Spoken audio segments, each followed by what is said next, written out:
No matter your fitness business, how you lead that business will differentiate you from your competitors. For our Aussie listeners, you're invited to the Fitness Biz Brunch in Perth, Western Australia on July 27th. The event includes 2 presentations, success strategies for ultra-high performers and building your fitness business starts off the field. Early bird tickets are now available. Just go to activemgmt.com.au.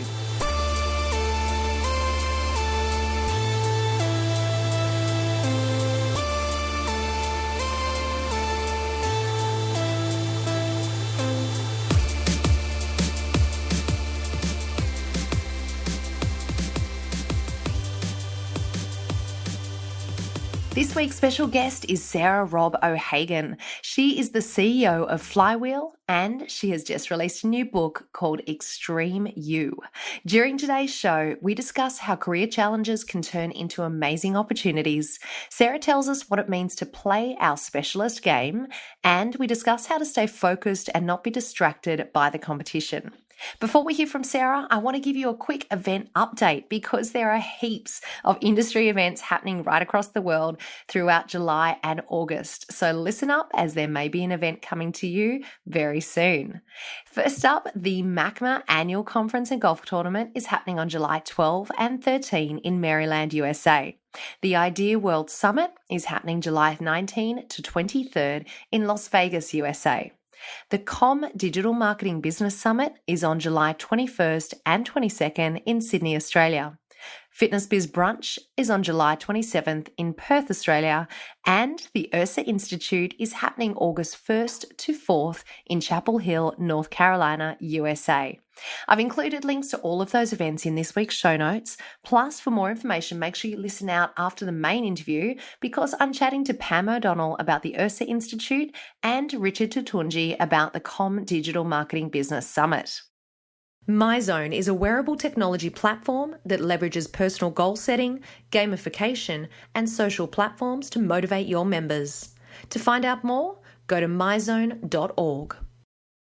I don't know if it was the Aussie-New Zealand connection, but interviewing Sarah Robb O'Hagan was an absolute blast. We are talking about the CEO of FlyWheel, one of Forbes' most powerful women in sports and one of Fast Company's most creative people in business.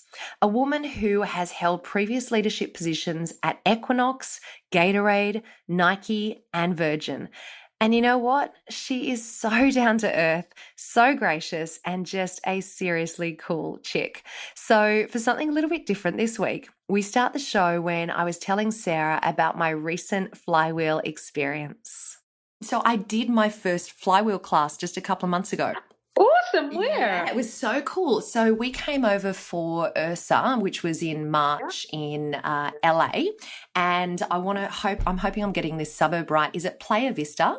Yeah. Yeah. Yep. Yeah. Awesome. So I did my very first flight, and I teach cycle here in Australia.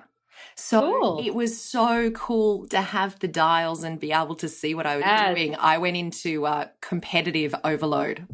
Yeah, I'm sure. It generally happens to most people. They can't help themselves. It was awesome. It was absolutely awesome. So listen, now I got you on the show because I wanted to say huge congratulations on your book, Extreme You, Step Up, Stand Out, Kick Ass and Repeat. By the way, awesome title. That is so good. I feel like I said ass wrong though because yeah, you and me both. No, it was just phenomenal, and I have just finished the book listening as an audiobook. Oh, cool. So I'm being a podcaster, love my audiobooks. And, you know, Sarah, early on in the book, you actually share this story about your Harvard keynote that you did, and you talk about that you felt the most important part of your bio was missing. And you mentioned in the book that, you know, you talk about not being perfect and not excelling at one particular thing whilst you're growing up, despite having dreams of making a huge impact in the world. And I was hoping that maybe, you know, thinking about that, you could share one of the major challenges that you have faced in your career so far that actually ended up making a really significant positive impact on your life in the long run. Yeah, for sure. So I talked openly in the book about these challenges, but one that really stands out the most is in my late 20s, I got fired not once but twice back to back And not only did I get fired, but the first time around, I lost my green card application, my visa, and I was given a one-way ticket home to New Zealand as my severance. I mean, it was about, it's like, not only do we not want you in our company, we don't want you in our country. Like, go away, you know. Yeah. And, you know, it was a profoundly difficult experience at the time because, you know, I think for most of us in our late 20s, it's when you're really trying to get your career up and going. And I just felt like for a period of 3 or 4 years, I could not make anything work, and I lost a lot of confidence. And, you know, it was a really difficult experience. However, I definitely recognize now that had I not gone through that, had I not sort of learned a lot of major lessons of self-awareness and humility, and frankly built up the resilience that comes from surviving something like that, there's just no way I could have gone on to do some of the bigger leadership challenges I had later in my life. So I really realized it was one of the reasons I wrote the book, is that I just felt like the world at large has this culture of success and perfection, and everyone looks perfect on Instagram these days. And it's like, we're not actually telling the real truth about what it takes to get the most out of yourself. And it does require screw ups and failures and, you know, the lessons that come with them. And people shouldn't be shy about it. I think it's so nice that you shared that in the book, because I know that for myself personally, as I was reading it, it made me think back about my career and the things that you go through and those challenges that you face that at the time feel so devastating, but end up making you stronger in the end. And I think, Tribe, people, you'll be able to relate to many of the stories that Sarah gives throughout the book, and it is a really good reminder, as you say, that, you know, we're not always perfect throughout every stage of our life and our career the whole way along. It's what you learn from that and how you handle it that really makes the difference. Absolutely. It's how you react to it. It's spot on. Sarah, there's one particular chapter that we do talk a lot about on the show, and that is the importance of really thinking about your niche. And it's chapter 7, and you talk about playing your specialist game. And that really resonated with me, and I think it will with a number of our listeners. And you gave that great example of Ali Webb, who I believe was the founder of Dry Bar. And yep. I have no doubt that many of our listeners can relate to feeling that pressure of, you know, trying to be all things to all people. You know, I think there was one particular stage that you said with Ali's business, you know, people were really putting the pressure on her to go beyond just the dry bar concept. And why don't you add this? And why don't you do that? And you should expand. And, you know, so I think we can definitely relate to that. And I feel as though it takes a huge amount of guts to actually narrow down your niche and to stick to your guns. So I was hoping that maybe you could share some advice for fitness business owners around playing their specialist game. Yeah, no, it is. I came upon the idea from not only interviewing many entrepreneurs and founders like Ali with smaller businesses, but also, you know, my own career, having worked at Virgin Atlantic Airways, at Nike, at, you know, Gatorade, giant businesses, and recognizing that both small and large businesses actually perform better when they say no to being all things to all people and really knuckle down and specialize. And, you know, people would often say to me when I was talking about this concept, you know, well, it's fine if you're a small business owner like Ali from the Dry Bar, but it doesn't work in a bigger business. And it's like, well, actually, you know, I led the turnaround of Gatorade, which is a $5 billion business. And believe it or not, like when I first arrived at the company, their target consumer was 18 to 64-year-old human beings who have a throat. I mean, that's how broad it was, you know. And by shifting it to 13 to 17-year-old high school boys and girls who play sports, like going that narrow is actually what led to turning the whole business around, because we suddenly became so relevant to the right consumer who then spread the word for you because they become so passionate about what you're doing. So I do think it's important for, you know, particularly fitness business owners to understand in our business, people walk in the door to work out for very, very different reasons. And I look at within, you know, the cycling category that I'm in, you know, we attract a very competitive performance driven rider, which is very different to some of our competitors. And I'm good with that. Like there's plenty of consumers to go around, but you've got to focus on who your specific person is. Why do they work out in the first place? And how can you really be relevant to their particular mindset? And no doubt once you've identified that, it just helps that much more with your marketing, with your tone of voice, with your social media presence. Absolutely. When you do play your specialist game, your core consumer will absolutely passionately love you. And then there'll be other consumers for whom you're a total turnoff. And that's okay. That actually means you're doing it well because you're really sticking to a strong point of view. Sarah, earlier on when we went through your bio, I mentioned, of course, that you're currently the CEO of FlyWheel, and that, that is a really competitive environment. We're all aware of how competitive that is. Tell us, how do you actually help and lead the company in staying focused on running your own race and not being influenced by what the competition is always doing?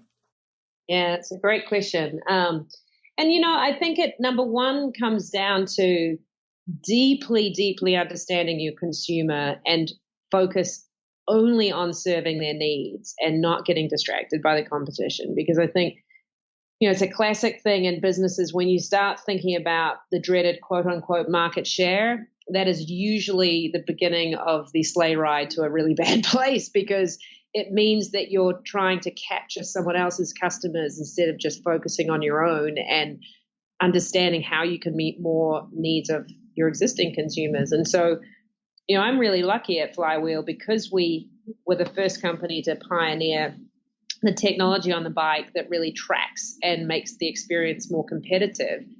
We attracted a hyper competitive consumer. And so we know who they are, and we don't, we often get the sort of more casual fitness person saying, gosh, FlyWheel, you're way too intimidating. And I'm like, I'm good with that, because for our major passionate consumer, what we're doing for them is an extraordinary experience. So it's just about focusing on them and doing everything you can to delight them over the long term. Yeah, and I guess once again it comes back to that previous discussion about playing your specialist game, doesn't it? It all relates. Absolutely. Hey, Sarah, whereabouts is FlyWheel in the world currently? Yeah, our headquarters is in Union Square in New York, just north of Union Square, which, it's funny, the Flatiron district of New York has become the ground zero of boutique fitness. Like, everything is here. It's amazing. And so we're right in the thick of it. And then we have 42 locations across the US. And we also just announced last week, actually, that we're going to be bringing an at-home bike to the market in the fall. So it's super exciting. Well, that's huge news. Yes. Wow. So that means that I can actually FlyWheel in Australia? Yeah, well, exactly. Initially it'll be just US, but for sure we want to go global. So yay, finally the Aussies and Kiwis can get in there. That is really, really cool. And as I mentioned earlier, when you're competitive like me, being able to see the statistics is the coolest thing. I absolutely love it. So excellent. Well, make sure you keep us up to date when that happens, because that's big news. We love to know about that. Let's break away from Sarah for just a second. Often I get asked by gym owners about price increases for their facilities, how to raise rates, how much to increase by, and how to communicate it to your members. As I mentioned earlier in Sarah's bio, she was formerly the president of Equinox, a brand that I'm sure most of you will know. During her time at the company, she really shaped the brand to be a premium offering. So I thought it was a good opportunity to ask her about that strategy. So the interesting about Equinox is they were definitely already a very premium brand and offering in the club space before I got there. But what we spent time on when I joined right at the time that Fitbit and Jawbone and tracking had sort of emerged as a thing in the world of fitness. And so we recognized that we needed to take the experience to the next level with technology and making it more of a, content-driven, always-on experience than just the bricks and mortar club. And yeah, we took pricing, but it wasn't the first time. I mean, Equinox had a good history of doing that because they did such a good job of constantly reinventing the offering, contributing more features to the offering. So, the everyday user was getting more value for their membership. So therefore you could afford to take prices. And we were in that particularly unique moment in time. The New York fitness scene is just off the charts, like busy at the moment. And so, we had many, many clubs that were at capacity. So what do you do in that situation? You have to take advantage of the opportunity. So, Sarah, what advice would you give to any other fitness business owners out there that might be in a similar situation where they're either looking to launch within their local area, or they're looking to transform their current business, increase prices and position themselves more as a premium brand? Any sort of advice that you'd give to someone in that position? Yeah, I think firstly I'd say you have to, it goes back to the specialist game, understand who you are, what you stand for, and who is your unique consumer psychographic. So for some businesses, the competitive athlete is a psychographic. For others, that social kind of woman that comes out to hang out socially at the gym is a very different kind of consumer, right? And it's pick who your core psychographic is.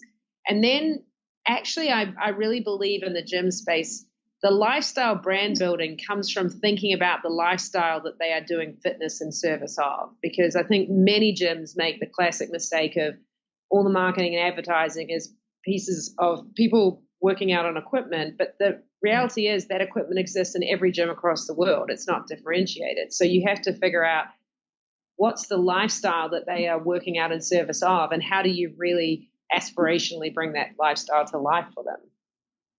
One of the major themes in her book, Extreme You, is getting out of your comfort zone. So I thought I'd turn the tables and ask Sarah, what is she doing in 2017 to disrupt her own comfort zone? Well, it's funny, I'm definitely taking on the FlyWheel job in itself was a big change that I wasn't expecting.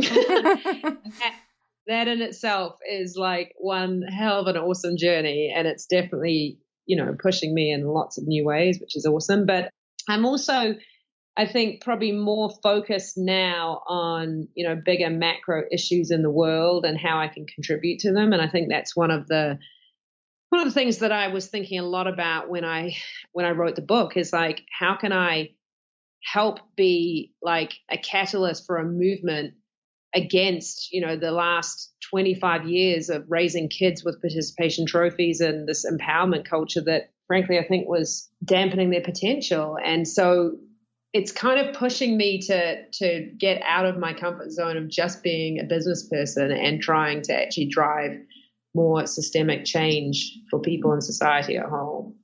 Yeah, and I think that that's actually a great segue just to remind everyone that if you haven't yet gotten your hands on Extreme You, then you really, really must grab this book or listen to the audiobook, which is how I consumed it. And, I think you will find there were so many parts throughout the book that, I felt that I could relate to.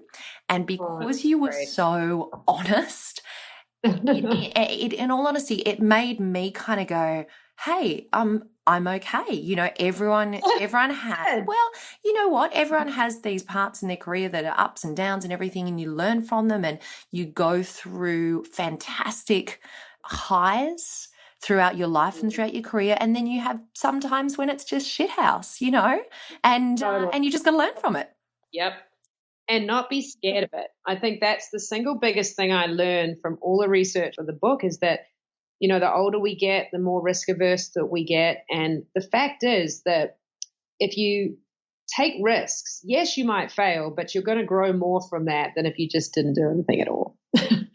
That's so true. So, Sarah, one last little bit that we like to finish on, and we call this our Fitbizpiration segment for all of our fitness business owners. Do you like that one?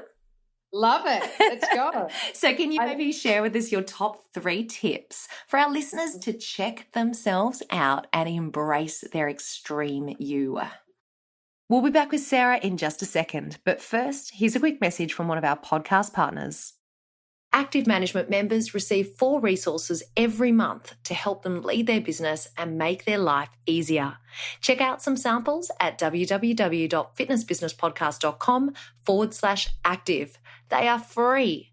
That is www.fitnessbusinesspodcast.com/active. So the first one I would say is which I don't think is terribly hard for your listeners, but it is often an issue for the younger generation, is to get off Google and get into the real world and experience shit. It's funny, like I joke a lot that, young people today are all told you have to find your passion, but you can't Google search your passion. You've got to get out and try a lot of things, and figure it out. And secondly, I would say this notion of break yourself to make yourself, like when you know that you've achieved mastery, when you know you're in your comfort zone because you're just really cruising, you know how to do what your current role is really well, push yourself into a new space, get uncomfortable. And that could be physically, taking on a physical challenge you haven't done before. It could be mentally, going to study a language or whatever it may be, or it could be in business, like going to get involved in a piece of the business that's new for you. But all of those experiences will sort of push your growth and learning to the next level. And then lastly, my favorite is probably to bring out the extreme in others and really understand that you can only be the best you by partnering with other people that really complement you, both in your personal life and at work. So really put the time into partnering with others that are not like you so that you can learn more from their experiences. And Sarah, I have to tell you, that is probably one of the most common recurring themes and pieces of advice that we have had from the best in the industry. And that is how important it is to surround yourself with people that lift you up and that complement, your way of doing things and that you can learn from. So Thank you so much for sharing that. Now, if people want to get their hands on your book, what do they need to do? Yes. So depending on what country they are, just go to my website, extremeu.com, and then you can go onto the book page. And in there, we've got links for all of the global places that you can buy it. It's available in the US and Canada and the UK, Australia, New Zealand, etc. So it's all there at extremeu.com. And there's also a very cool quiz of extremeness that you can take. It'll take you about probably 10 to 15 minutes, and it will give you a really honest insight into how much of your own potential you are living up to at this moment in time. It's a lot of fun. That's so cool. I'm hoping we might be able to grab that extreme quiz and pop it in the show notes as well. So guys, make sure that you do check all of that out. Sarah, I want to thank you so much for taking the time. It is such a thrill to have you on the show. Thank you for inspiring so many hundreds of thousands of people around the world, especially within our industry. So thank you for joining us on the Fitness Business Podcast. Awesome. I've had a blast. Thank you.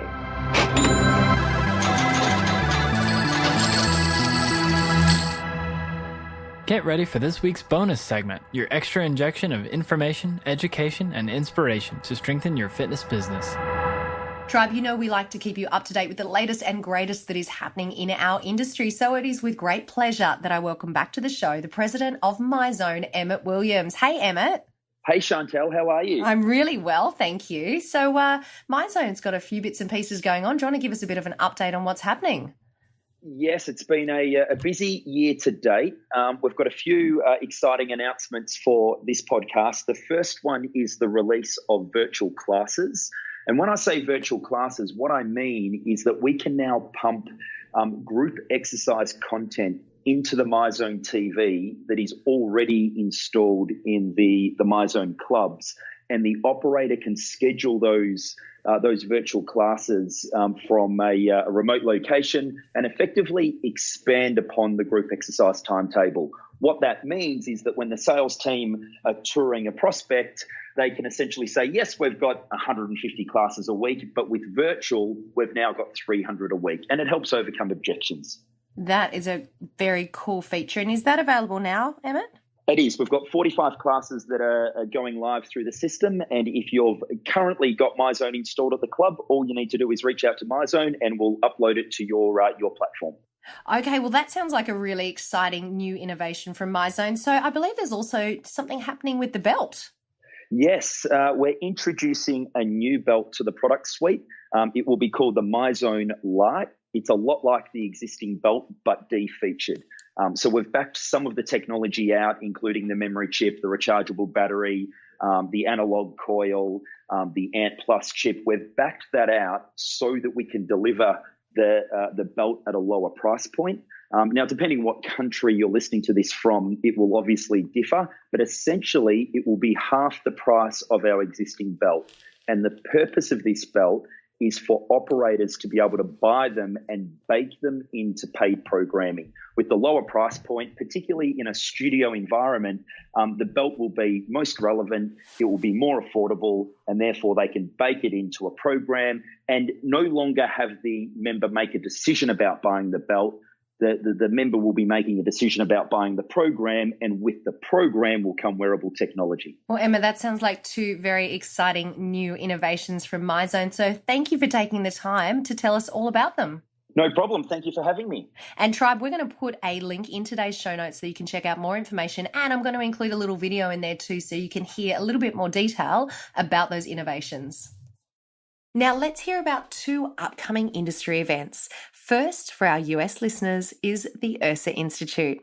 Tribe, I feel very lucky today because we've got a regular back on the show. It's Pam O'Donnell, and Pam has been with us before, but this time we're sitting here in person. How good is that? It's awesome. It's so nice to finally meet you in person and have you here. I'm very, very excited. It's a pleasure to meet you as well. So now each time you come on the show, we have a bit of a chat around the Ursa Institute, and this time you're going to be talking to us about the upcoming summit. So tell us, what dates are the summit? The summit, or the institute, or as the toot, as Justin likes to call it. The institute is this summer. It's August 1st through 4th, and it'll be at the University of North Carolina at the Rizzo Conference Center. And we've been there for several years now. And it is just a great environment. We're between 3 buildings with the classrooms. They have a hotel, and then we are in this lovely old plantation house where we have our meals. And they've got all kinds of great facilities there with a pool and a fitness center, laundry if you need to do it. Everything you need is there.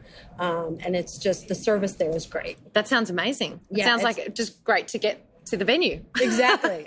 Just the venue. Okay, so who should be attending this year? You know, we have had people from developers, people who have just bought a club and come into the industry from a different industry, or someone in general that comes to work from a different industry. We've got department heads that are, kind of looking to improve their game, and even general managers and owners that have been in the business for a while, but they sort of feel like they need a reboot. For any of those, it's really been a great experience for all of them. Okay, so do you want to give us a little bit of an overview of the speakers? Sure. We have a kind of a core group of faculty. Some of them have actually even helped develop the program as we go along. People like Bill McBride, Rick Caro, Brent Darden, Allison Flatley, Deborah Sienna, Mark Miller, and I'm probably missing a couple, but all great leaders in the industry. And this year some of those people that are coming back are actually doing some new topics, which is kind of cool. So it kind of mixes it up and you get a new perspective. And then we also have a couple new industry speakers. Christine Thalwitz from ACAC is speaking on marketing. Jared Cogswell is speaking on personal and group training management. And then Chris Stevenson is going to speak to us on member retention, experience, and loyalty. So that's our industry speakers. But then the really nice part about doing this with the university is that we have some of the university faculty speak for us. So for this year, we have Al Seegers, and he is going to do Building an Innovation Tribe. And then Matthew Pearsall is leading resilient teams through change. So that will be a popular topic, I'm sure. Yes. So we're really looking forward to these new speakers. They really add a whole nother dimension to the program. I could imagine. And, speaking on behalf of the podcast, so many of the names that you mentioned there of the regular speakers have been guests on our show, and the value that they've delivered to us, through the content that they've provided is just second to none. The Bill McBrides and Brent Darden. And as a matter of fact, Christine Thalwitz, who you mentioned is one of your new speakers coming on, has been a guest on the show as well. So we can absolutely support the quality and caliber of those speakers that you've got coming along to the Toot this year. Yes, no, they're a great bunch. And just as I mentioned their names, I just watch your face light up. Yeah. They really are. Yeah, Great exactly, bunch. exactly. Now, this time around, is the difference the new speakers, the university speakers, or is there anything else that's going to be different about the summit this year? Well, what makes the Institute unique is it's a smaller setting. It's really intimate. There's about 100 people there. When you add in the URSA staff, the faculty, the sponsors, so you get a really great perspective. And, we like to say you not only go home with this education, but you go home with a network of people that you can call on for the rest of your career. And it's really fun. Here we are at the URSA convention, and I can see all these people who I have met at the Institute over the years. And you see those relationships. You see them going for coffee and still trading ideas. And it's just that strong relationship that's such a great part of URSA in general. Well, it's funny that you say that, because we just before, having this conversation, we're talking about just how valuable those relationships are and just how supportive the industry is over here. And that's obviously been from a place of, that foundation that is built through URSA with so many people that have, obviously gone through the Institute over the years, and it carries on, Yes. and now we come to an event such as this and we see those leaders like the Brent Dardens that, we can look up to and we can be inspired by because of what they've achieved within their careers. Yes, and again, like that sort of unique part of the Institute is the faculty don't just come in and do a session and then leave. They're there for the week for the most part. And so you get to have dinner with them, you ask questions, follow up on the topics. So people really enjoy that part of it too. Pam, how do people go about registering? You can go to ursa.org/institute, and it'll give you a full idea of the curriculum, the schedule, what the accommodations are like. And we actually did some videos last year, so you can kind of really get a personal feel for what it's all about. Perfect. Well, I think you've given us a very good rundown. Before we close out today, do you want to give us one more reminder of the dates for this year? The dates are August 1st through 4th, and I really hope to see a bunch of you there. Looking forward to it. Absolutely. Thank you so much for joining us on the show and telling us all about this year's Institute. Thank you for giving me the chance to talk about it. It really is a passion project for me. So I can see. love to talk about it. We love it. Thanks, Pam. You're welcome. And next, for our Aussie listeners, the Com Digital Marketing Business Summit. I am joined today by the founder and CEO of Complete Online Marketing. It is Richard Tutunji. Welcome along to the show, Richard. Well, thanks for having me, Chantel. It is a pleasure to have you on because you are here to talk to us today all about the Comms Digital Marketing Business Summit. Tell us a little bit about the event. Yeah, most definitely. Well, in today's world, the marketing game is changing every single day. So we are putting on a Digital Marketing Business Summit, and it's going to be held at Dalton House. And in this summit, we are going to focus on, it's really it's a workshop style. So it's like deep diving into topics such as social media marketing, business branding, online presence, video marketing, creating your own sales funnel, working out a CRM for your website. We actually go through websites and what does a website today mean versus it did 5 years ago. It's a summit that interlinks between actually doing and listening. And so you're walking out with real tangible execution strategies that will really move your marketing to the forefront, especially in the fitness and lifestyle game. And what are the dates of the event? The dates are the 20th and 21st of July. So my suggestion is kind of like clear the calendar. It's a full 2 days. It's full on catering and everything's included in this 2 days. So it's really a space to ensure that you're immersing in a culture so you can really take tangible changes away. Now, we should mention that this one really is for our Aussie listeners more than anyone, unless, of course, any of you are planning on travelling to Australia or to Sydney specifically during the month of July, because the venue that you're holding this in is the gorgeous Dalton House, isn't it? Yeah, most definitely. And the reason why we chose that venue is because it's in the same building as Google. And I believe that proximity is power. And it's really important to make sure we've got a beautiful venue, make sure that we've got beautiful food, and to ensure that the actual execution of the presenters and the lectures really gets into you and you make a really clear change. And maybe I can talk about some of the presenters, Chantel. We would love to hear about the presenters. Great. Well, first of all, we've got our entire team at Com here, myself and my wife, Joey Tutunji. and we have our entire team of digital strategists at Complete On Marketing. As well as that, we've got across Bill Moore, the CEO of Fitness Australia, and Bill will be speaking around how the industry has changed, and specifically how the fitness industry has changed and how you can actually use online marketing to win in that game. And next we've got Sam Cawthorn. Sam is the CEO of Speaks Institute. He actually teaches people how to do professional speak and how to get your message and your communication out there, which is really important, especially if you're in the fitness game and you really need to understand and get that message across to your potential clients. He's spoken over 16 countries. He's been Young Australian of the Year. And I just think that traditional old school marketing still works a charm, Chantel, and that's why I've got Beck Brown in the house. And Beck Brown, she takes care of all the publicity for brands such as the Wiggles and Kiss 106.5, including Kyle and Jackie O. So she makes sure she can manage that process, and she's going to teach everybody how to actually craft a perfect PR campaign and strategy. And the final guest speaker, I've got Steve Jensen. And Steve Jensen probably needs no introduction in the fitness industry.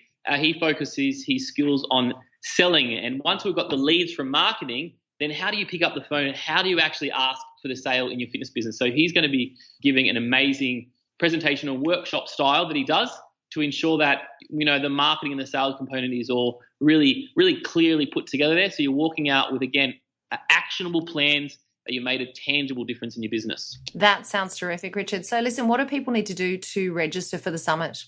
Very simple. I'll give you a website everybody can go to. It's very simple. It's just Complete Online Marketing. I'll say that again, completeonlinemarketing.com.au, and you can go /DMBS. DMBS, standing for Digital Marketing Business Summit. Well, we will make sure that link also goes into our show notes for today's show. Is there anything else you want to leave us with today, Richard? No, I think at the end of the day, it's like this. If you really want to inspire people and you want to get your message out there to the masses and you want to build a clientele, the one thing that we have to focus on is where people's attention are. Now, people's attention are in their mobile device. So it's really important that you understand how do you make sure your message is at the forefront of those micro moments, I call them, when your audience are going and picking up that phone over 150 times a day. So we're going to really showcase you how to be in the front when your audience is on that phone. I think it sounds like a really worthwhile couple of days. So, Richard, thank you so much for joining us today and telling us all about the Comms Digital Marketing Business Summit. Thank you so much, Chantel. My pleasure. Pre-Core Quickfire 5. Today, my special guest is Chris Stevenson, the owner of Stevenson Fitness. Welcome along, Chris. Hey, thanks for having me. Hey, you ready for the Pre-Core Quickfire 5? Absolutely, bring it. Tell everyone, why do you do what you do? To empower people to live healthier lives. And what's the best piece of advice that you've ever received? It actually came from Brent Darden, and he said, you get what you demand and you encourage what you tolerate. Isn't Brent an absolute legend? He's the best. One of our former guests, and we're a huge fan here on the show. Tell us, Chris, what's a personal habit that helps you become better at what you do? I always make sure I'm growing through constant learning. And what's one book, speaking of constant learning, podcast or blog that you would recommend and why? Well, besides the Fitness Business Podcast, Thank you very much. Well done.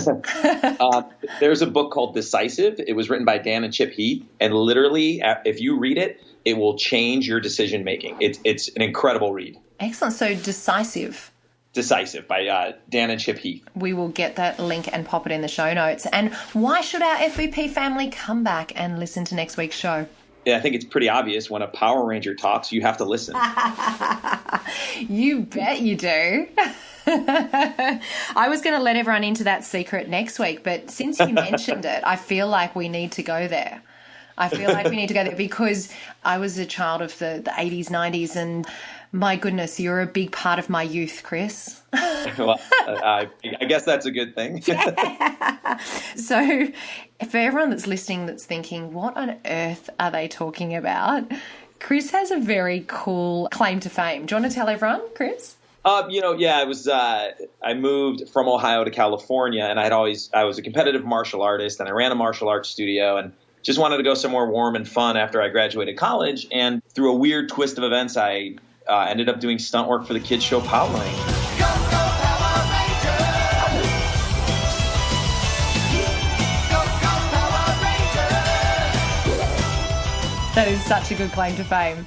So listen, Chris, thank you so much for joining us for the pre-call Quickfire 5. Cannot wait to have you back for the main show next week. My pleasure. Looking forward to it.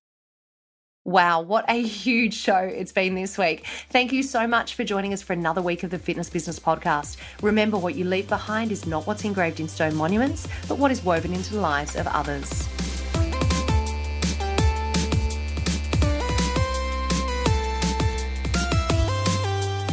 Great show this week that you should be suffering DOMs, delayed onset mind soreness, as you are overloaded and that's when your mind is strengthened. You and your business have been strengthened thanks to the amazing support of our premier sponsor, Active Management. Check out www.activemgmt.com.au only if you want to strengthen your business and your leadership. Don't forget, all today's links and notes are found at www.fitnessbusinesspodcast.com, where you can also subscribe and never miss a show and maybe win a prize. Next week is another incredible guest with Chantal, so get ready for more Fit Bizpiration.